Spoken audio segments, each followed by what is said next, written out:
Problem 12.3 on page 430 introduces us to part 3 of estimating cash flows, and that is after-tax net salvage value.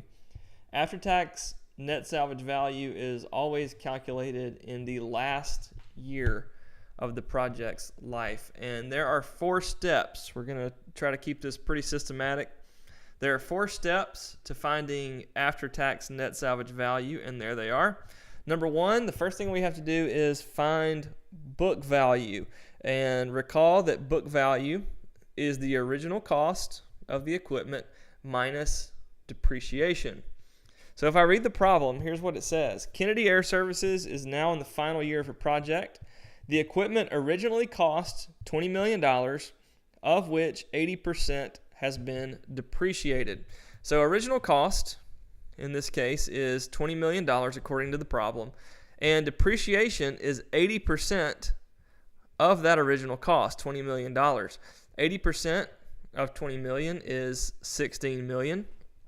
So original cost, $20 million, minus depreciation of $16 million gives me $4 million. That's step 1 to finding after-tax net salvage value. The second part, I need to determine whether I have a gain or loss from selling this piece of equipment. According to the problem, it says Kennedy can sell the used equipment today for $5 million, and the tax rate is 40%. So if I can sell for $5 million, and on my books it's worth $4 million, which I calculated in part 1, that would leave me with an accounting gain of $1 million.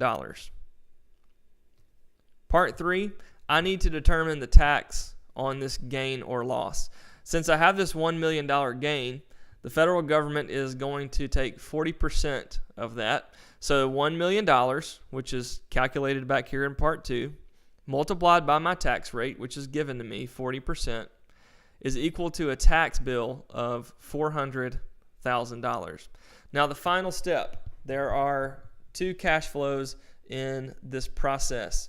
There is the check that someone is going to write to me, and there is the check that I'm going to write to the government. This is a cash inflow. This is a cash outflow to me. So the very last thing I do in step 4 when I determine after-tax net salvage value is I take this $5 million cash inflow, subtract out the tax that I calculated in part 3, and I'm left with after-tax net salvage value of $4.6 million.